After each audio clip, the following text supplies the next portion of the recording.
નમસ્કાર દર્શક મિત્રો, બોટાદ દસ્તક ન્યૂઝમાં આપનું હાર્દિક સ્વાગત છે અને હું છું એલડી મકવાણા। આપ જોઈ રહ્યા છો બોટાદ દસ્તક ન્યૂઝ। હવે પછીના સમાચાર વિગતવાર। શિવેન્દ્રનગર કેન્દ્ર વતી શાળામાં દીક્ષાંત સમારોહ। વિદ્યાર્થીઓએ શાળાને પિત્તળના ફ્લાવર પોટ ભેટ આપી શાળાનું શણ અદા કર્યું। શિવેન્દ્રનગર કેન્દ્ર વતી શાળામાં 3 એપ્રિલ 2025ના રોજ ધોરણ 8ના વિદ્યાર્થીઓએ દીક્ષાંત સમારોહ યોજાયો। આ પ્રસંગે વિદ્યાર્થીઓએ પોતાના શાળા જીવનના અનુભવો વર્ણવ્યા હતા। શિક્ષકો અને ગુરુજનોએ વિદ્યાર્થીઓને આશીર્વચન આપ્યા હતા। વિદ્યાર્થીઓએ શાળાને યાદગીરી રૂપે 4000 રૂપિયાની કિંમતના પિત્તળના ફ્લાવર પોટ ભેટ આપ્યા હતા।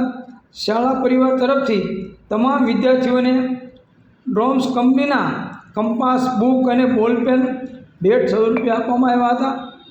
વિદ્યાર્થીઓએ યાદગાર પળોને કાયમી બનાવવા પોતાનો ફોટો સહી અને ફિંગરપ્રિન્ટ આપ્યા હતા। કાર્યક્રમના અંતે તમામ વિદ્યાર્થીઓ અને એસએમસી સભ્યોએ પૂરી, શાક અને મઠ્ઠાનું ભોજન લીધું હતું। સૌજન્ય દિવ્યા ભાસ્કર, બોટાદ દસ્તક ન્યૂઝ, એલડી મકવાણા, બોટાદ।